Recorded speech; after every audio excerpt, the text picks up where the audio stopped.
ਤੁਸੀਂ ਦੇਖ ਰਹੇ ਹੋ ਰੋਜ਼ਾਨਾ ਲੋਕਨਾਥ टीवी ਦਾ स्पैशल प्रोग्राम खबर सवेर ਤੇ ਤੁਹਾਡੇ ਨਾਲ ਆ ਗੁਰਪ੍ਰੀਤ ਸਿੰਘ ਚੱਠਾ। चर्चा करांगे ਹੁਣ तक ਦੀਆਂ ਮੁੱਖ सियासी खबरों ਨੂੰ ਲੈ ਕੇ।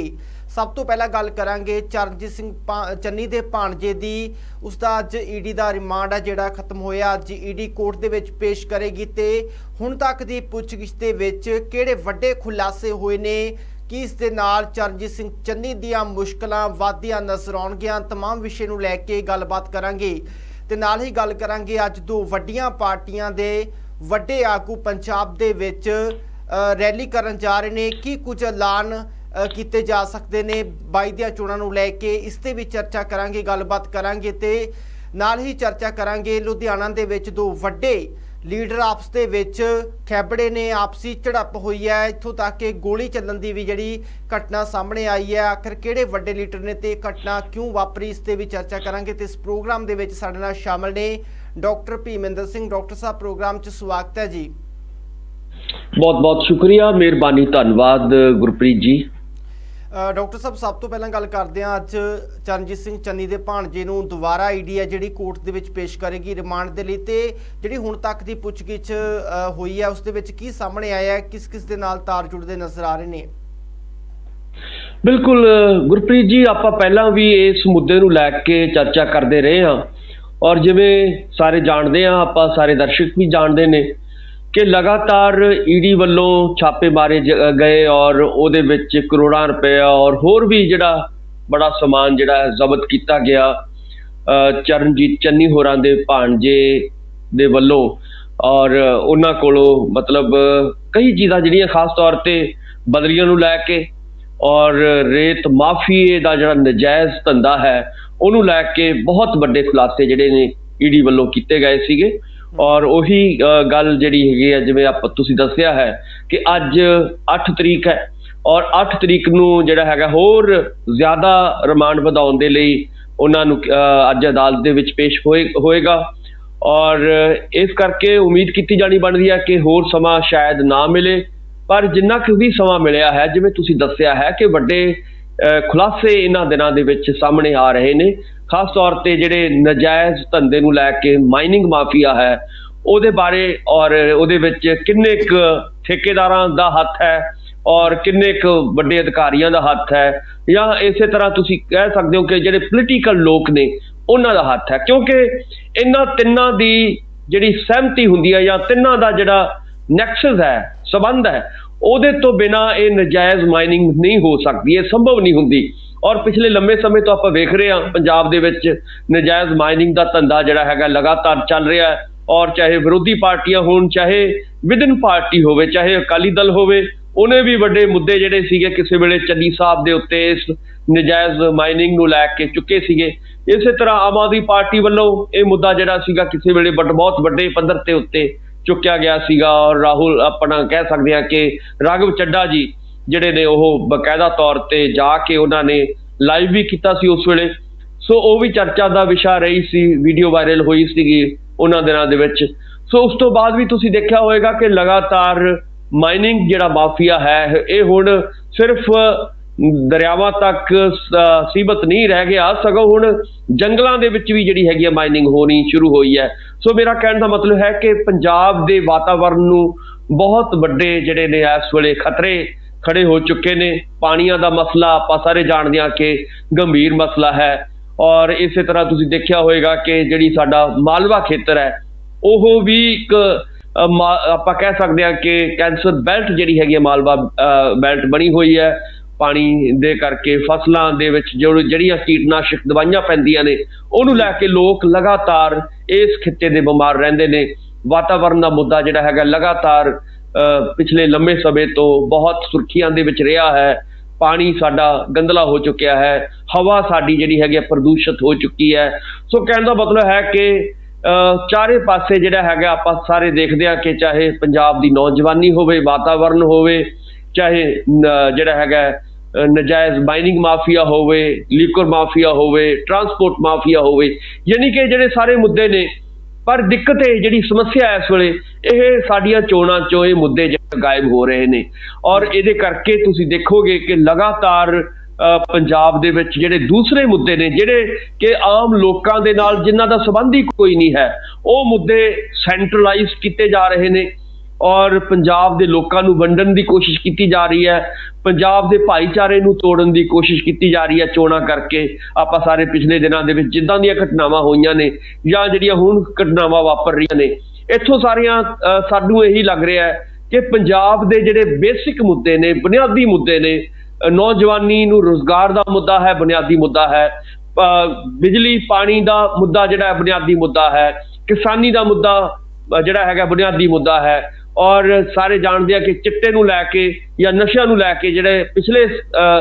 सालों के दौरान खास तौर पर 17 दे विच वो मुद्दा भखिया सीगा, वो भी जिहड़ा हैगा इस बारी उस किस्म दे नाल ये मुद्दा नहीं चुकिया जा रहा। सो कहने का मतलब है कि एक पासे पंजाब दे बुनियादी मुद्दे ने और दूजे पासे की है कि साडियां वख-वख जिहड़ियां सियासी धिरां ने, वख-वख सियासी पार्टियां ने, वो इन्हां मुद्दियां तो किनारा करदियां नज़र आ रही ने और ਉਹਦਾ नतीजा की निकल रहा, ਉਹਦਾ नतीजा ਆਪਾਂ सारे देख रहे हैं कि लगातार ਜਿਹੜੀਆਂ ने कदे एक पार्टी अगे आउंदी है, कदे दूजी पार्टी अगे आउंदी है, पर मुद्दਿਆਂ ਦੀ ਗੱਲ ਦੇ ਉੱਤੇ कोई नहीं आ रहा। सो इस करके उम्मीद है कि अज ईडी ਵੱਲੋਂ ਜਿਹੜੇ खुलासे किए जाने ने या पहला भी किए गए ने, ਉਹਦੇ ਵਿੱਚ ਇੰਨਾ ਵੱਡੇ ਜਿਹੜਾ ਨੈਕਸਸ है ਉਹਨਾਂ ਦੇ ਨਾਮ ਜਿਹੜੇ ਨੇ ਆਉਣ ਵਾਲੇ ਦਿਨਾਂ ਦੇ ਵਿੱਚ ਸਾਹਮਣੇ ਆ ਸਕਦੇ ਨੇ। ਔਰ ਸਿੰਘ ਚੰਨੀ ਕਹਿ ਰਹੇ ਨੇ ਕਿ ਉਹਨਾਂ ਨੂੰ ਫਸਾਇਆ ਜਾ ਰਿਹਾ ਤੇ ਕੀ ਲੱਗਦਾ ਹੈ ਕਿ ਉਹਨਾਂ ਦੀ ਵੀ ਕੜੀ ਇਸ ਦੇ ਨਾਲ ਜੁੜ ਸਕਦੀ ਹੈ ਕਿਉਂਕਿ ਰਿਸ਼ਤੇਦਾਰ ਉਹਨਾਂ ਦਾ ਸੀਗਾ, ਤਸਵੀਰਾਂ ਭਾਵੇਂ ਉਹਨਾਂ ਦੇ ਨਾਲ ਸਾਹਮਣੇ ਆਈਆਂ ਨੇ, पर ਜਿਹੜਾ ਮੁੱਖ ਮਸਲਾ ਸੀ ਖਾਸ ਤੌਰ ਤੇ ਜ਼ੈਡ ਸਿਕਿਉਰਿਟੀ ਨੂੰ ਲੈ ਕੇ ਸੀ ਜਿਹੜੀ ਉਹਨੂੰ ਦਿੱਤੀ ਗਈ ਸੀ ਕਿਉਂਕਿ ਐਮਐਲਏ ਦਾ ਸਟicker ਵੀ ਉਹਨੇ ਗੱਡੀ ਤੇ ਲਗਾਇਆ ਹੋਇਆ ਸੀ। ਹਾਲਾਂਕਿ ਸੰਵਿਧਾਨਕ ਉਹਦਾ ਉਹਦੇ ਕੋਲ ਕੋਈ ਨਹੀਂ ਹੈਗਾ ਭੁਪਿੰਦਰ ਹਣੀ ਦੇ ਕੋਲ, ਪਰ ਕਿਤੇ ਨਾ ਕਿਤੇ ਲੱਗਦਾ ਹੈ ਵੱਡੇ ਸਵਾਲ ਤਾਂ ਇਸੇ ਚੀਜ਼ ਨੂੰ ਲੈ ਕੇ ਉੱਠਦੇ ਨੇ ਨਾ ਕਿ ਜੇਕਰ ਚੰਨੀ ਦਾ ਰਿਸ਼ਤੇਦਾਰ ਹੈ ਇਸੇ ਲਈ ਉਸਨੂੰ ਇੰਨੀਆਂ ਸਹੂਲਤਾਂ ਨੇ ਜਿਹੜੇ ਦਿੱਤੀਆਂ ਗਈਆਂ ਸੀ ਤੇ ਹੁਣ 10 ਕਰੋੜ ਦੇ ਮਾਮਲੇ ਤੋਂ ਬਾਅਦ ਵੀ ਤਾਰ ਚਰਨਜੀਤ ਸਿੰਘ ਚੰਨੀ ਦੇ ਨਾਲ ਜੁੜ ਸਕਦੇ ਨੇ। बिल्कुल देखो एक गल तो बिल्कुल साफ है गुरप्रीत जी कि कदे भी जिहड़ी नजायज़ धंधे हुंदे ने, चाहे वो नजायज़ माइनिंग है, चाहे शराब का धंधा है या कोई होर माफिया है, ये कदे भी जिहड़ी सियासी सरपरस्ती तो बिना संभव ही नहीं हुंदा। ਇਹਦੇ ਵਿੱਚ सियासी सरपरस्ती की लोड़ हुंदी है, ਇਹਦੇ ਵਿੱਚ ਜਿਹੜੇ बाकी ਜਿਹੜੇ अहुदेदार ने या खास तौर पर आप कह सकते अधिकारी साहबान ने उन्हां दी भी सरपरस्ती की लोड़ हुंदी है और सारे जिहड़े वड्डे अधिकारी हुंदे ने या ईवन इत्थों तक कि जिहड़ी पुलिस की भी कारगुजारी हुंदी है वो भी किते ना किते इहदे च सवालों के घेरे च आउंदी है। सो कहने का मतलब है कि जिन्ने भी हुण तक आप देख सकते हैं कि माफिया डिवेलप होया पंजाब दे विच, उहदे विच 3 तरह का नैक्सस जिहड़ा हैगा वो सीधे तौर पर तुहानूं देखण नूं मिलेगा और यही गल इस केस दे विच तुहानूं नज़र आएगी। एक पासे जिहड़े ने माफिया है और ये नाल सियासी सरपरस्ती है और ये नाल जिहड़े वड्डे अधिकारी ने सरकार दे वो भी किते ना किते सीधे या सीधे तौर पर शामिल हुंदे ने। सो कहने का मतलब है कि हुण तक जिन्नियां भी तहकीकात होईयां ने चाहे किसी भी मामले नूं लैके होईयां होण और ये भी मामला सानूं यही इत्थे सिद्ध हुंदा है कि सियासी सरपरस्ती तो बिना जिहड़ा हैगा ये गल्लां संभव नहीं सी हो सकनियां। सो इस करके जिवें तुसीं कह रहे हो कि चन्नी साहब दा जिवें जिक्र कर रहे हो बार बार या आम प्रैस दे विच जिक्र हो रहा है या आम पोलीटिकल पार्टियां जिहड़ियां ने जिक्र कर रही ने, पिछले दिनां दे विच मजीठिया साहब ने जिहड़ी एक प्रैस कॉन्फ्रेंस दे विच ये सारियां गल्लां लोकां नूं दिखाईयां भी सीगी पत्रकार भरावां नूं कि देखो जी किवें जिहड़ी हैगी जिप्सी दे उत्ते सारियां चीज़ां नूं वरतिया जा रहा है और जिप्सी का इस्तेमाल किया जा रहा है जिवें तुसीं भी दस्सिया है। सो ये सारियां चीज़ां तां ही संभव हो सकियां ने क्योंकि उन्होंने सियासी सरपरस्ती हासिल सीगी। इस तो बिना मेरा कहने का मतलब है कि ये गल्लां संभव नहीं हो सकदियां। सो उम्मीद है कि ईडी जेकर दुध का दुध पानी का पानी करना चाहे तो बहुत कुछ किया जा सकता है। सो इस करके कानून नूं अपना जिहड़ा हैगा काम करना चाहिए है और कानून के मुताबिक जिहड़ा हैगा जिहड़े भी लोग इदां दे नजायज़ धंधे करते हैं तो कानून के जिहड़े हिसाब दे नाल उन्हां नूं जिहड़ा हैगा उन्हां दे उत्ते कार्रवाई होनी चाहिए है। गुरप्रीत जी बिल्कुल देखने वाली गल होगी कि अगली ईडी की कार्रवाई है जी इस किस वड्डे लोगों के तार इस नाल जुड़ते हैं। तो उधर गल करांगे अज प्रधानमंत्री नरेंद्र मोदी ते मायावती पंजाब दे विच रैलियां करन जा रहे हैं चोणां तो पहलां। तां किवें देखते हो कि कुछ वड्डे ऐलान हो सकते हैं ते ये रैलियां ने किवें अहम रह सकती हैं? देखो बिल्कुल बहुत वड्डियां आपां कह सकते हैं कि रैलियां अज वर्चुअल रैलीज होणियां ने और पिछले दिनों के विच भी राहुल गांधी जी ने वर्चुअल रैली की सीगी और अपने मुख्यमंत्री का कांग्रेस का जिहड़ा मुख्यमंत्री का चेहरा है चन्नी साहब उन्होंने अनाउंस भी किया सीगा उस रैली के राही। सो वो भी कामयाब रैली जिहड़ी हैगी आ मन्नी गई सीगी। इसे तरह ਆਪਾਂ ਸਾਰੇ ਜਾਣਦੇ ਹਾਂ कि सत्ता ਦੇ ਵਿੱਚ केंद्र ਦੀ सत्ता ਦੇ ਵਿੱਚ बीजेपी सरकार है और बीजेपी सरकार क्योंकि पूरा जोर ला रही है ਵੱਖ-ਵੱਖ ਸਟੇਟਾਂ ਦੇ ਵਿੱਚ, ਖਾਸ ਤੌਰ ਤੇ ਜਿਹੜੀਆਂ ਵੀ ਸਟੇਟਾਂ ਦੇ ਵਿੱਚ ਇਸ ਵੇਲੇ ਚੋਣਾਂ ਹੋ ਰਹੀਆਂ ਨੇ, ਚਾਹੇ ਯੂਪੀ ਹੋਵੇ, ਚਾਹੇ ਪੰਜਾਬ ਹੋਵੇ, ਚਾਹੇ ਉੱਤਰਾਖੰਡ ਹੋਵੇ, ਚਾਹੇ ਮਨੀਪੁਰ ਹੋਵੇ, ਜਾਂ ਜਿੱਦਾਂ ਇਦਾਂ ਦੀਆਂ ਜਿਹੜੀਆਂ ਗੋਆ ਹੋਵੇ, ਇਦਾਂ ਦੀਆਂ ਜਿਹੜੀਆਂ ਜਿੱਥੇ ਆਉਣ ਵਾਲੇ ਦਿਨਾਂ ਦੇ ਵਿੱਚ ਚੋਣਾਂ ਹੋਣੀਆਂ ਨੇ ਜਾਂ ਹੁਣ ਹੋ ਰਹੀਆਂ ਨੇ, ਤਾਂ ਉਹਦੇ ਲਈ ਇੱਕ ਗਰਾਊਂਡ ਤਿਆਰ ਕਰਨ ਦੀ ਕੋਸ਼ਿਸ਼ ਬੀਜੇਪੀ ਵੱਲੋਂ ਜ਼ਰੂਰ ਕੀਤੀ ਜਾ ਰਹੀ ਹੈ। ਔਰ ਇਹਦਾ ਅਸਰ ਕੀ ਹੋਏਗਾ ਇਹ ਤਾਂ ਹੁਣ ਅੱਗੇ ਦੱਸਿਆ ਜਾਏਗਾ, ਪਤਾ ਲੱਗੇਗਾ ਕਿ ਕੀ ਅਨਾਉਂਸਮੈਂਟ ਕਰਦੇ ਆ। ਕਿਉਂਕਿ ਪਿਛਲੇ ਦਿਨਾਂ ਦੇ ਵਿੱਚ ਜਦੋਂ ਆਪਾਂ ਸਾਰੇ ਜਾਣਦੇ ਹਾਂ ਕਿ ਫਿਰੋਜ਼ਪੁਰ ਦੇ ਵਿੱਚ ਰੈਲੀ ਹੋਣੀ ਸੀਗੀ, ਤਾਂ ਉਹ ਰੈਲੀ ਜਿਹੜੀ ਹੈਗੀ ਆ ਬਹੁਤੀ ਕਾਮਯਾਬ ਨਹੀਂ ਸੀ ਹੋ ਸਕੀ। ਲੋਕਾਂ ਨੇ ਬਹੁਤ ਕਿਆਸ ਰਾਈਆਂ ਕੀਤੀਆਂ ਸੀਗੀਆਂ ਕਿ ਸ਼ਾਇਦ ਮੋਦੀ ਸਾਹਿਬ ਬਹੁਤ ਵੱਡੇ ਅਨਾਉਂਸਮੈਂਟ ਪੰਜਾਬ ਦੇ ਲਈ ਕਰ ਸਕਦੇ ਆ, ਪੰਜਾਬ ਦਾ ਕਰਜ਼ਾ ਮਾਫ ਦੀ ਗੱਲ ਵੀ ਉੜੀ ਸੀ ਉਸ ਵੇਲੇ, ਜਾਂ ਹੋਰ ਵੱਡੀਆਂ ਸੰਭਾਵਨਾਵਾਂ ਦੀ ਗੱਲ ਕੀਤੀ ਜਾ ਰਹੀ ਸੀਗੀ, ਪਰ ਉਹ ਕੁਝ ਵੀ ਜਿਹੜਾ ਹੈਗਾ ਪੱਲੇ ਨਹੀਂ ਸੀ ਪਿਆ। ਪਰ ਹੁਣ ਕਿਉਂਕਿ ਅੱਜ ਉਹ ਰੈਲੀ ਕਰ ਰਹੇ ਨੇ, ਤਾਂ ਅੱਜ ਉਮੀਦ ਕੀਤੀ ਜਾਣੀ ਬਣਦੀ ਆ ਪੰਜਾਬੀਆਂ ਨੂੰ ਕਿ ਜ਼ਰੂਰ ਕੋਈ ਨਾ ਕੋਈ ਰਾਹਤ ਉਹ ਪੰਜਾਬ ਦੇ ਲਈ ਦੇਣਗੇ ਔਰ ਪੰਜਾਬ ਦੇ ਨੌਜਵਾਨਾਂ ਨੂੰ, ਚਾਹੇ ਰੁਜ਼ਗਾਰ ਨਾਲ ਸੰਬੰਧਿਤ ਹੋਵੇ, ਚਾਹੇ ਵਪਾਰੀਆਂ ਦੇ ਲੈ ਕੇ ਜਿਹੜੇ ਮਸਲੇ ਨੇ ਉਹਨਾਂ ਨੂੰ ਹੱਲ ਕਰਨ ਦੀ ਗੱਲ ਹੋਵੇ, ਜਾਂ ਕਿਸਾਨਾਂ ਦੇ ਜਿਹੜਾ ਕਰਜ਼ਾ ਹੈ ਉਹਨੂੰ ਮਾਫ ਕਰਨ ਦੀ ਗੱਲ ਹੋਵੇ, ਜਾਂ ਹੋਰ ਜਿਹੜੇ ਕੋਈ ਵੀ ਜਿਹੜੇ ਵੱਡੇ ਵਾਅਦੇ ਨੇ ਉਹ ਅੱਜ ਕੀਤੇ ਜਾ ਸਕਦੇ ਨੇ। ਕਿਉਂਕਿ ਆਪਾਂ ਸਾਰੇ ਜਾਣਦੇ ਹਾਂ ਕਿ ਮੋਦੀ ਸਾਹਿਬ ਆਪਣੇ ਵਾਅਦਿਆਂ ਕਰਕੇ ਜਾਣੇ ਜਾਂਦੇ ਨੇ, ਜੁਮਲਿਆਂ ਕਰਕੇ ਜਾਣੇ ਜਾਂਦੇ ਨੇ। ਬਹੁਤ ਵੱਡੇ ਵੱਡੇ ਜੁਮਲੇ ਕਿਸੇ ਵੇਲੇ ਉਹਨਾਂ ਨੇ ਸ਼ਗੂਫੇ ਛੱਡੇ ਸੀਗੇ, ਖਾਸ ਤੌਰ ਤੇ 15 ਲੱਖ ਉਹਨਾਂ ਨੇ ਕਿਹਾ ਸੀਗਾ ਕਿ ਮੈਂ ਹਰ ਖਾਤੇ ਦੇ ਵਿੱਚ ਪਾਵਾਂਗਾ, 2 ਕਰੋੜ ਨੌਕਰੀ ਨੌਜਵਾਨਾਂ ਨੂੰ ਹਰ ਸਾਲ ਦਿਆ ਕਰਾਂਗੇ, ਇਸੇ ਤਰ੍ਹਾਂ ਕਾਲਾ ਧਨ ਜਿਹੜਾ ਹੈਗਾ ਵਾਪਸ ਲੈ ਕੇ ਆਵਾਂਗੇ। ਯਾਨੀ ਕਿ ਉਹ ਗੱਲਾਂ ਦੀਆਂ ਗੱਲਾਂ ਹੀ ਰਹਿ ਗਈਆਂ ਨੇ ਔਰ ਉਹਦੇ ਚੋਂ ਸੱਚਾਈ ਬਹੁਤੀ ਸਾਹਮਣੇ ਨਹੀਂ ਸੀ ਆਈ। ਪਰ ਅੱਜ ਜਿਹੜੇ ਸ਼ਗੂਫੇ ਛੱਡਣਗੇ ਜਾਂ ਅੱਜ ਵਾਅਦੇ ਕਰਨਗੇ ਉਹਦੇ ਵਿੱਚ ਕਿੰਨੀ ਕੁ ਸੱਚਾਈ ਹੋਏਗੀ ਇਹ ਹੁਣ ਸਮਾਂ ਦੱਸੇਗਾ। ਪਰ ਬੀਜੇਪੀ ਲਈ ਔਰ ਆਪਾਂ ਕਹਿ ਸਕਦੇ ਹਾਂ ਕਿ ਕੈਪਟਨ ਅਮਰਿੰਦਰ ਸਿੰਘ ਲਈ ਔਰ ਖਾਸ ਤੌਰ ਤੇ ਅਕਾਲੀ ਦਲ ਸੰਯੁਕਤ ਦੇ ਲਈ ਇਹ ਬਹੁਤ ਇੰਪੋਰਟੈਂਟ ਮੀਟਿੰਗ ਹੈ ਔਰ ਉਹਨਾਂ ਦਾ ਵੱਡਾ ਲੀਡਰ ਮੋਦੀ ਸਾਹਿਬ ਅੱਜ ਲੋਕਾਂ ਨੂੰ ਸੰਬੋਧਨ ਹੋਣਗੇ। ਸੋ ਉਹਦੇ ਵਿੱਚੋਂ ਨਿਕਲਣ ਦੀਆਂ ਸੰਭਾਵਨਾਵਾਂ ਤਾਂ ਹੁਣ ਸਮਾਂ ਹੀ ਦੱਸੇਗਾ ਗੁਰਪ੍ਰੀਤ ਜੀ। ਦੂਜੇ ਪਾਸੇ ਜਦੋਂ ਅਸੀਂ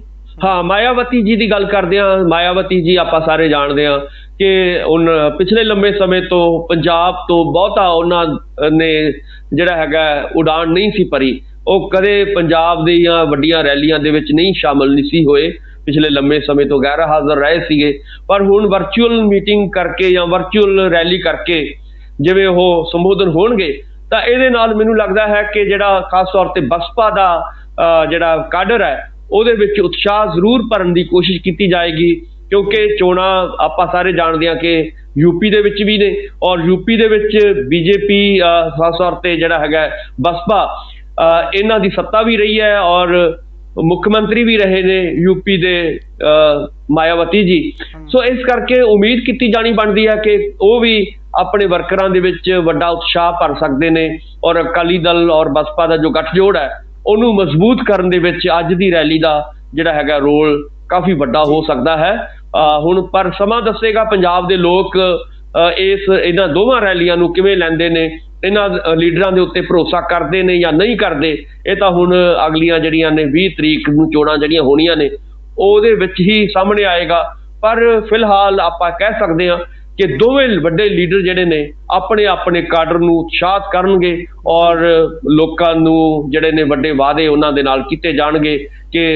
ਜੇਕਰ ਉਹਨਾਂ ਦੀਆਂ ਸਰਕਾਰਾਂ ਬਣਦੀਆਂ ਨੇ ਤਾਂ ਕਿਸ ਤਰ੍ਹਾਂ ਦੇ ਵਾਅਦੇ ਹੋ ਸਕਦੇ ਨੇ। ਇਹ ਹੁਣ ਸਮਾਂ ਹੀ ਦੱਸੇਗਾ ਕਿ ਕਿੱਦਾਂ ਦੇ ਵਾਅਦੇ ਜਿਹੜੇ ਨੇ ਇਹਨਾਂ ਲੀਡਰਾਂ ਦੇ ਰਾਹੀਂ ਕੀਤੇ ਜਾ ਸਕਦੇ ਆ। ਗੁਰਪ੍ਰੀਤ ਜੀ ਜੀ ਬਿਲਕੁਲ, ਤੇ ਨਾਲ ਹੀ ਗੱਲ ਕਰਾਂਗੇ ਕਾਂਗਰਸ ਪਾਰਟੀ ਦੀ। ਸੁਨੀਲ ਜਾਖੜ ਦਾ ਜਿਹੜਾ ਵੱਡਾ ਬਿਆਨ ਸਾਹਮਣੇ ਆਇਆ ਕਿ ਉਹ ਪੰਜਾਬ ਦੀ ਸਰਗਰਮ ਰਾਜਨੀਤੀ ਤੋਂ ਮਤਲਬ ਸੰਨਿਆਸ ਲੈ ਰਹੇ ਨੇ, ਤਾਂ ਕਿਸ ਤਰ੍ਹਾਂ ਦੇਖਦੇ ਹੋ ਜਿਸ ਤਰ੍ਹਾਂ ਪੋਸਟਰ ਲਗਾਏ ਗਏ ਸੀ ਕਾਂਗਰਸ ਪਾਰਟੀ ਦੇ ਵੱਲੋਂ ਕਿ ਜਿਹੜੇ ਸੁਨੀਲ ਜਾਖੜ ਨੇ, ਨਵਜੋਤ ਸਿੱਧੂ ਨੇ ਜਾਂ ਚਰਨਜੀਤ ਸਿੰਘ ਚੰਨੀ ਨੇ, ਇਹਨਾਂ ਦੇ ਥੱਲੇ ਹੀ ਚੋਣਾਂ ਲੜੀਆਂ ਜਾਣਗੀਆਂ, ਇਹਨਾਂ ਦੀ ਰਹਿਨੁਮਾਈ ਥੱਲੇ ਚੋਣਾਂ ਲੜੀਆਂ ਜਾਣਗੀਆਂ। ਤੇ ਉਸ ਤੋਂ ਬਾਅਦ ਸੁਨੀਲ ਜਾਖੜ ਦਾ ਵੱਡਾ ਬਿਆਨ ਸਾਹਮਣੇ ਆਉਂਦਾ ਜਦੋਂ ਚਰਨਜੀਤ ਸਿੰਘ ਚੰਨੀ ਨੂੰ ਸੀਐਮ ਦਾ ਚਿਹਰਾ ਲਾਣਿਆ ਜਾਂਦਾ ਤੇ ਪਿੱਛੇ ਬੱਚੇ ਨਵਜੋਤ ਸਿੰਘ ਸਿੱਧੂ, ਕੀ ਉਹ ਵੀ ਕੋਈ ਇਦਾਂ ਦਾ ਕਦਮ ਚੁੱਕ ਸਕਦੇ ਨੇ ਆਉਣ ਵਾਲੇ ਦਿਨਾਂ ਦੇ ਵਿੱਚ?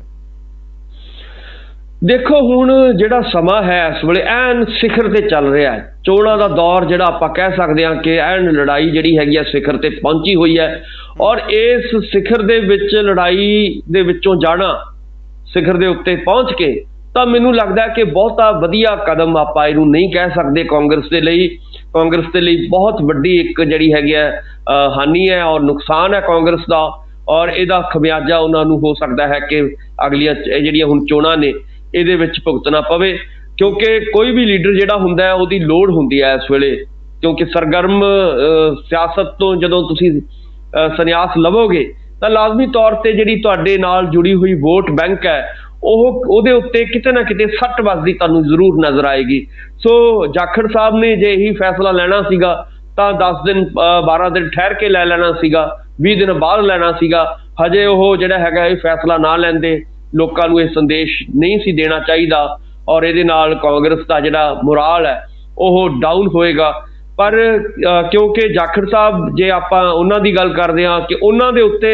ਉਹਨਾਂ ਦੇ ਦਿਲ ਦੇ ਉੱਤੇ ਬੜੀਆਂ ਵੱਡੀਆਂ ਸੱਟਾਂ ਲੱਗੀਆਂ ਹੋਈਆਂ ਨੇ, ਦਿਲ ਉਹਨਾਂ ਦਾ ਬੜਾ ਉਦਾਸ ਨਜ਼ਰ ਆ ਰਿਹਾ ਹੈ, ਕਿਉਂਕਿ ਇੱਕ ਪਾਸੇ ਉਹਨਾਂ ਤੋਂ ਪ੍ਰਧਾਨਗੀ ਖੋਹੀ ਗਈ ਔਰ ਦੂਸਰੇ ਪਾਸੇ ਉਹਨਾਂ ਨੇ ਆਪ ਮੰਨਿਆ ਹੈ ਕਿ ਮੈਨੂੰ ਸਭ ਤੋਂ ਵੱਧ ਵੋਟਾਂ ਪਈਆਂ ਸੀਗੀਆਂ ਜਦੋਂ ਸੀਐਮ ਦਾ ਚਿਹਰਾ ਅਨਾਉਂਸਮੈਂਟ ਕਰਨਾ ਸੀਗਾ, ਤਾਂ ਉਦੋਂ ਵੀ ਕਾਂਗਰਸ ਦੀ ਹਾਈ ਕਮਾਂਡ ਵੱਲੋਂ ਭਾਨੀ ਮਾਰੀ ਗਈ ਔਰ ਇਹ ਕਹਿ ਦਿੱਤਾ ਗਿਆ ਕਿ ਹਿੰਦੂ ਚਿਹਰਾ ਜਿਹੜਾ ਹੈਗਾ ਅਸੀਂ ਮੁੱਖ ਮੰਤਰੀ ਨਹੀਂ ਬਣਾ ਸਕਦੇ ਪੰਜਾਬ ਦਾ। ਸੋ ਕਹਿਣ ਦਾ ਮਤਲਬ ਹੈ ਕਿ ਇੱਕ ਕਿਸਮ ਦਾ ਉਹਨਾਂ ਨੇ ਉਸ ਚੀਜ਼ ਨੂੰ ਵੀ ਇਸ ਸੰਨਿਆਸ ਦੇ ਰਾਹੀਂ ਪੇਸ਼ ਕਰਨ ਦੀ ਕੋਸ਼ਿਸ਼ ਕੀਤੀ ਹੈ ਔਰ ਵੱਖ-ਵੱਖ ਟਵੀਟਾਂ ਦੇ ਰਾਹੀਂ ਇਹ ਗੱਲ ਸਿੱਧ ਕਰਨ ਦੀ ਕੋਸ਼ਿਸ਼ ਕੀਤੀ ਹੈ ਕਿ ਜੇਕਰ ਕਾਂਗਰਸ ਮੇਰੇ ਨਾਲ ਇਦਾਂ ਧੋਖਾ ਕਰ ਸਕਦੀ ਹੈ ਤਾਂ ਮੈਂ ਵੀ ਇਦਾਂ ਜਿਹੜਾ ਹੈਗਾ ਵਿੱਚ ਵਿਚਾਲੇ ਛੱਡ ਕੇ ਕਾਂਗਰਸ ਚੋਂ ਜਾ ਸਕਦਾ ਹਾਂ। ਸੋ ਬੇੜੀ ਨੂੰ ਉਹ ਵਿੱਚ ਵਿਚਾਲੇ ਜਿਹੜਾ ਇਸ ਵੇਲੇ ਮਝਧਾਰ ਛੱਡ ਚੁੱਕੇ ਨੇ ਔਰ ਬੇੜੀ ਹੁਣ ਕੌਣ ਪਾਰ ਲਾਊਗਾ ਕਾਂਗਰਸ ਦੀ, ਇਹ ਹੁਣ ਜਿਵੇਂ ਤੁਸੀਂ ਨਵਜੋਤ ਸਿੰਘ ਸਿੱਧੂ ਦੀ ਗੱਲ ਕੀਤੀ ਹੈ, ਨਵਜੋਤ ਸਿੰਘ ਸਿੱਧੂ ਵੀ ਬਹੁਤੇ ਉਤਸ਼ਾਹਤ ਜਦੋਂ ਤੋਂ ਉਹਨਾਂ ਨੂੰ ਨਹੀਂ ਐਲਾਨਿਆ ਗਿਆ ਮੁੱਖ ਮੰਤਰੀ ਦਾ ਚਿਹਰਾ, ਉਦੋਂ ਤੋਂ ਕਾਫੀ ਨਿਰਾਸ਼ਾ ਦੇ ਵਿੱਚ ਉਹਨਾਂ ਦੀ ਜਿਹੜੀ ਬਾਡੀ ਲੈਂਗੁਏਜ ਹੈ ਉਹ ਸਾਨੂੰ ਦਿਖਾਈ ਦੇ ਰਹੀ ਹੈ ਔਰ ਅੰਦਰ ਖਾਤੇ ਕਿਤੇ ਨਾ ਕਿਤੇ ਨਿਰਾਸ਼ ਨਜ਼ਰ ਆਏ ਨੇ। ਔਰ ਨਤੀਜਾ ਕੀ ਨਿਕਲ ਰਿਹਾ? ਨਤੀਜਾ ਇਸ ਵੇਲੇ ਕਾਂਗਰਸ ਨੂੰ ਕਾਫੀ ਔਖਾ ਹੋ ਜਾਏਗਾ ਜਿੱਤਣਾ, ਔਰ ਜੇਕਰ ਦੁਬਾਰਾ ਜਿੱਤਣਾ ਚਾਹੁੰਦੀ ਹੈ ਤਾਂ ਇਹ ਸਾਰਿਆਂ ਨੂੰ ਇਕੱਠੇ ਹੋਣਾ ਬਣਦਾ ਸੀਗਾ, ਇਕੱਠੀ ਸਟਰੈਂਥ ਦਿਖਾਉਣੀ ਚਾਹੀਦੀ ਸੀਗੀ ਔਰ ਉਹਦੇ ਵਿੱਚੋਂ ਹੀ ਚੋਣਾਂ ਦੇ ਵਿੱਚ ਜਿੱਤਣ ਹਾਸਲ ਹੋ ਸਕਦੀ ਸੀਗੀ। ਪਰ ਹੁਣ ਆਪਾਂ ਦੇਖ ਰਹੇ ਹਾਂ ਕਿ ਸਾਰੀਆਂ ਜਿਹੜੀਆਂ ਵੱਖਰੀਆਂ ਧਿਰਾਂ ਨੇ, ਵੱਖਰੇ ਗਰੁੱਪ ਨੇ, ਉਹ ਪਾਟੋ ਧਾਪੀ ਜਿਹੜੇ ਹੈਗੀ ਆ ਉਹ ਹੋ ਚੁੱਕੀ ਹੈ ਔਰ ਉਹਦੇ ਨਾਲ ਨੁਕਸਾਨ ਜਿਹੜਾ ਹੈਗਾ ਆਉਣ ਵਾਲੇ ਦਿਨਾਂ ਦੇ ਵਿੱਚ ਕਾਂਗਰਸ ਨੂੰ ਕਾਫੀ ਵੱਡੀਆਂ ਸੰਭਾਵਨਾਵਾਂ ਨੇ ਕਿ ਇਹਦਾ ਨੁਕਸਾਨ ਹੋਏਗਾ ਇਹਨਾਂ ਚੋਣਾਂ ਦੇ ਵਿੱਚ। ਗੁਰਪ੍ਰੀਤ ਜੀ, ਬਿਲਕੁਲ ਕਹਿ ਸਕਦੇ ਹਾਂ ਕਿ ਨਵਜੋਤ ਸਿੰਘ ਸਿੱਧੂ ਨੂੰ ਇਸ ਵਕਤ ਸ਼ਾਇਦ ਦੋ ਪਰੇਸ਼ਾਨੀਆਂ ਦਾ ਸਾਹਮਣਾ ਕਰਨਾ ਪੈ ਰਿਹਾ। ਇੱਕ ਤਾਂ ਚਰਨਜੀਤ ਸਿੰਘ ਚੰਨੀ ਨੂੰ ਕਾਂਗਰਸ ਪਾਰਟੀ ਦੇ ਵੱਲੋਂ ਸੀਐਮ ਚਿਹਰਾ ਐਲਾਨ ਦਿੱਤਾ ਗਿਆ ਤੇ ਦੂਜੇ ਪਾਸੇ ਨਵਜੋਤ ਸਿੰਘ ਸਿੱਧੂ ਦਾ ਮੁਕਾਬਲਾ ਦਿੱਗਜ ਅਕਾਲੀ ਲੀਡਰ ਬਿਕਰਮ ਮਜੀਠੀਆ ਦੇ ਨਾਲ ਹੋਣ ਜਾ ਰਿਹਾ ਤੇ ਉਸ ਨੂੰ ਲੈ ਕੇ ਵੀ ਕਾਫੀ ਚਰਚਾਵਾਂ ਨੇ ਜਿਹੜੀਆਂ ਚੱਲ ਰਹੀਆਂ ਨੇ। ਤੇ ਗੱਲਬਾਤ ਕਰਾਂਗੇ ਲੁਧਿਆਣਾ ਦੇ ਵਿੱਚ ਕਵਲਜੀਤ ਸਿੰਘ ਕੜਵਲ ਤੇ ਸਿਮਰਜੀਤ ਬੈਂਸ ਦੇ ਸਮਰਥਕਾਂ ਵਿਚਾਲੇ ਜਿਹੜੀ ਕੱਲ ਝੜਪ ਹੋਈ ਹੈ, ਗੋਲੀਆਂ ਚੱਲੀਆਂ ਨੇ ਤੇ ਕਾਫੀ ਉੱਥੇ ਮਾਹੌਲ ਖਰਾਬ ਹੋਇਆ। ਤੇ ਕਿਵੇਂ ਦੇਖਦੇ ਹੋ ਇਹਨਾਂ ਚੋਣਾਂ ਤੋਂ ਪਹਿਲਾਂ ਜਿਹੀਆਂ ਘਟਨਾਵਾਂ ਸਿਆਸਤ ਵਿੱਚ ਵਾਪਰਨੀਆਂ, ਕਿਸ ਤਰ੍ਹਾਂ ਦਾ ਅਸਰ ਜਾਏਗਾ ਆਮ ਲੋਕਾਂ ਦੇ ਉੱਤੇ? ਜੀ ਇਹਦੇ ਨਾਲ ਬੜਾ ਮਾੜਾ ਅਸਰ ਪਏਗਾ, ਕਿਉਂਕਿ ਆਪਾਂ ਸਾਰੇ ਜਾਣਦੇ ਹਾਂ ਕਿ ਭਾਰਤੀ ਲੋਕਤੰਤਰ ਇੱਕ ਐਸਾ ਲੋਕਤੰਤਰ ਹੈ ਜਿਹੜਾ ਸਾਰਿਆਂ ਨੂੰ ਪ੍ਰਚਾਰ ਕਰਨ ਦਾ ਵੀ ਹੱਕ ਦਿੰਦਾ ਹੈ, ਵੋਟ ਪਾਉਣ ਦਾ ਹੱਕ ਦਿੰਦਾ ਹੈ, ਬੋਲਣ ਦੀ ਆਜ਼ਾਦੀ ਦਿੰਦਾ ਹੈ। ਪਰ ਕਈ ਲੋਕ ਜਿਹੜੇ ਕਿ ਆਪਣੇ ਕੱਟੜ ਜਿਹੜੀ ਹੈਗੀ ਹੈ ਸੋਚ ਦੇ ਵਿੱਚ ਗ੍ਰਸਤ ਨੇ ਔਰ ਦੂਜੀਆਂ ਪਾਰਟੀਆਂ ਨੂੰ ਜਦੋਂ ਇੱਕ ਦੂਜੇ ਦੇ ਦੋਸ਼ ਪ੍ਰਤੀ ਦੋਸ਼ ਲੱਗਦੇ ਨੇ ਤਾਂ ਉਹਦਾ ਜਿਹੜਾ ਹੈਗਾ ਇਸ ਤਰ੍ਹਾਂ ਉਹਨਾਂ ਦੇ ਵਲੰਟੀਅਰ ਜਿਹੜੇ ਨੇ ਇੱਕ ਦੂਜੇ ਦੇ ਉੱਤੇ ਪੱਥਰਬਾਜ਼ੀ ਕਰਦੇ ਆ ਜਾਂ ਗੋਲੀਆਂ ਚਲਾਉਣ ਤੱਕ ਚਲੇ ਜਾਂਦੇ ਆ। ਇਹ ਜਿਹੜੀ ਹੈਗੀ ਹੈ ਲੋਕਤੰਤਰ ਨੂੰ ਬਹੁਤ ਇੱਕ ਕਿਸਮ ਦਾ ਧੱਬਾ ਕਹਿ ਸਕਦੇ ਆ ਲੋਕਤੰਤਰ ਦੇ ਉੱਤੇ। ਸੋ ਇਹ ਗੱਲਾਂ ਜਿਹੜੀਆਂ ਨੇ ਨਹੀਂ ਹੋਣੀਆਂ ਚਾਹੀਦੀਆਂ। ਭਾਰਤੀ ਲੋਕਤੰਤਰ ਹੈ, ਬੋਲਣ ਦੀ ਆਜ਼ਾਦੀ ਹੋਣੀ ਚਾਹੀਦੀ ਹੈ, ਪ੍ਰਚਾਰ ਕਰਨ ਦੀ ਆਜ਼ਾਦੀ ਹੋਣੀ ਚਾਹੀਦੀ ਹੈ। ਔਰ ਜੇਕਰ ਇੱਕ ਪਾਰਟੀ ਦੂਜੀ ਪਾਰਟੀ ਦੇ ਉੱਤੇ ਕੋਈ ਦੋਸ਼ ਪ੍ਰਤੀ ਦੋਸ਼ ਇਹਨਾਂ ਦਿਨਾਂ ਦੇ ਵਿੱਚ ਲਾਉਂਦੀ ਹੈ ਤਾਂ ਉਹਨਾਂ ਨੂੰ ਸਹਿਣ ਦੀ ਗੱਲ ਜਿਹੜੀ ਹੈਗੀ ਆ ਉਹ ਵੀ ਸਾਨੂੰ ਅੱਗੇ ਰੱਖਣੀ ਚਾਹੀਦੀ ਹੈ। ਸੋ ਇਸ ਕਰਕੇ ਜਿਹੜੀਆਂ ਵੀ ਇਹ ਘਟਨਾਵਾਂ ਵਾਪਰਦੀਆਂ ਨੇ ਉਹਨਾਂ ਦੀ ਜਿੰਨੀ ਵੀ ਨਿੰਦਾ ਹੋ ਜਾਏ ਉਨੀ ਘੱਟ ਹੈ। ਸੋ ਇਸ ਕਰਕੇ ਇਹਦੀ ਸਾਨੂੰ ਨਿੰਦਾ ਅਸੀਂ ਕਰਦੇ ਹਾਂ। ਔਰ ਲੋਕਤੰਤਰ ਦੇ ਵਿੱਚ ਜੇਕਰ ਕੋਈ ਇੱਦਾਂ ਦੀਆਂ ਗੋਲੀਆਂ ਚੱਲਦੀਆਂ ਨੇ ਜਾਂ ਇੱਟਾਂ ਰੋੜੇ ਚੱਲਦੇ ਨੇ ਤਾਂ ਇਹ ਮੈਨੂੰ ਲੱਗਦਾ ਹੈ ਕਿ ਲੋਕਤੰਤਰ ਦੇ ਲਈ ਖਾਸ ਤੌਰ ਤੇ ਇਹ ਕੋਈ ਯੂਪੀ ਬਿਹਾਰ ਨਹੀਂ ਹੈ। ਆਪਾਂ ਸਾਰੇ ਜਾਣਦੇ ਹਾਂ ਕਿ ਉੱਥੇ ਤਾਂ ਇਹ ਗੱਲਾਂ ਸੁਣਦੇ ਸੀਗੇ ਕਿ ਯੂਪੀ ਬਿਹਾਰ ਦੇ ਵਿੱਚ ਇਹ ਸਾਰੀਆਂ ਚੀਜ਼ਾਂ ਵਾਪਰਦੀਆਂ ਨੇ, ਪਰ ਪੰਜਾਬ ਦੇ ਵਿੱਚ ਇੱਦਾਂ ਦੀਆਂ ਘਟਨਾਵਾਂ ਬਹੁਤ ਘੱਟ ਵੇਖਣ ਨੂੰ ਮਿਲਦੀਆਂ ਸੀਗੀਆਂ। ਪਰ ਜੇਕਰ ਇਹ ਹੋ ਰਹੀਆਂ ਨੇ ਹੁਣ, ਖਾਸ ਤੌਰ ਤੇ ਲੁਧਿਆਣੇ ਵਰਗੇ ਸ਼ਹਿਰ ਦੇ ਵਿੱਚ ਜਿਹੜਾ ਕਿ ਸ਼ਾਂਤਮਈ ਇਲਾਕਾ ਮੰਨਿਆ ਜਾਂਦਾ ਹੈ, ਉਹਦੇ ਵਿੱਚ ਵੀ ਜੇਕਰ ਇਹ ਸਾਰੀਆਂ ਚੀਜ਼ਾਂ ਘਟਨਾਵਾਂ ਵਾਪਰ ਰਹੀਆਂ ਨੇ ਤਾਂ ਮੈਨੂੰ ਲੱਗਦਾ ਹੈ ਕਿ ਇਹਦੇ ਵਿੱਚ ਜਿਹੜੇ ਵੀ ਇਹਦੇ ਲਈ ਖਾਸ ਤੌਰ ਤੇ ਚੋਣ ਅਧਿਕਾਰੀ ਨੇ ਜਾਂ ਹੋਰ ਵੀ ਜਿਹੜੀਆਂ ਏਜੰਸੀਆਂ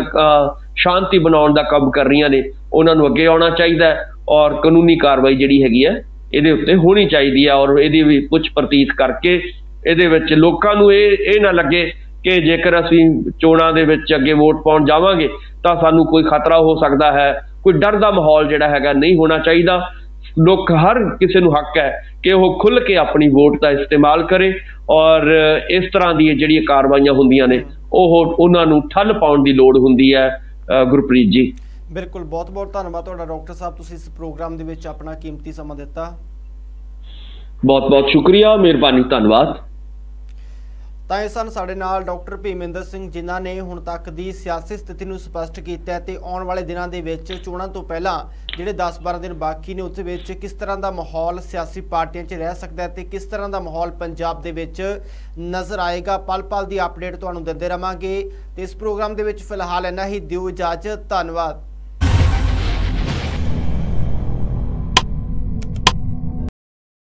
बिल्कुल सच, ज्योतिषिक विद्या एक एस्ट्रोलॉजर रोहित जोशी जी दा सारी दुनिया ਨੂੰ ਖੁੱਲਾ ਚੈਲੰਜ। ਕੀ ਤੁਸੀਂ ਜ਼ਿੰਦਗੀ ਦੇ ਕਿਸੇ ਵੀ ਸਮੱਸਿਆ ਤੋਂ ਪਰੇਸ਼ਾਨ ਹੋ? ਕੀ ਤੁਹਾਡੇ ਵਿਆਹ 'ਚ ਹੋ ਰਹੀ ਹੈ ਦੇਰੀ? ਕੀ ਤੁਸੀਂ ਸੰਤਾਨ ਸੁੱਖ ਤੋਂ ਵਾਂਝੇ ਹੋ? ਕੀ ਤੁਹਾਨੂੰ ਮਨਚਾਹਾ ਪਿਆਰ ਨਹੀਂ ਮਿਲ ਰਿਹਾ? ਕੀ ਤੁਸੀਂ ਲਗਾਉਣਾ ਚਾਹੁੰਦੇ ਲਾਟਰੀ ਦਾ ਸਹੀ ਨੰਬਰ? ਕੀ ਤੁਹਾਨੂੰ ਨੌਕਰੀ ਨਹੀਂ ਮਿਲ ਰਹੀ? ਕੀ ਤੁਹਾਡਾ ਵੀਜ਼ਾ ਨਹੀਂ ਲੱਗ ਰਿਹਾ? ਕੀ ਤੁਸੀਂ ਵਿਦੇਸ਼ 'ਚ ਪੱਕਾ ਹੋਣਾ ਚਾਹੁੰਦੇ ਹੋ? ਧਨ ਦੀ ਕਮੀ, ਬਿਮਾਰੀ ਤੋਂ ਪਰੇਸ਼ਾਨੀ, ਘਰ ਬੈਠੇ ਬਿਠਾਏ ਹੀ ਕੀਤਾ ਜਾਵੇਗਾ ਤੁਹਾਡੀਆਂ ਸਮੱਸਿਆਵਾਂ ਦਾ ਸਮਾਧਾਨ। ਫੀਸ ਕਮ ਹੋਣ ਤੋਂ ਬਾਅਦ ਇਹਨਾਂ ਸਾਰੀਆਂ ਸਮੱਸਿਆਵਾਂ ਦੇ ਪੱਕੇ ਹੱਲ ਲਈ ਇੱਕ ਵਾਰ ਜ਼ਰੂਰ एस्ट्रोलॉजर रोहित जोशी जो करते ने फ्री सेवा फ्री समाधान 99 968 26 004।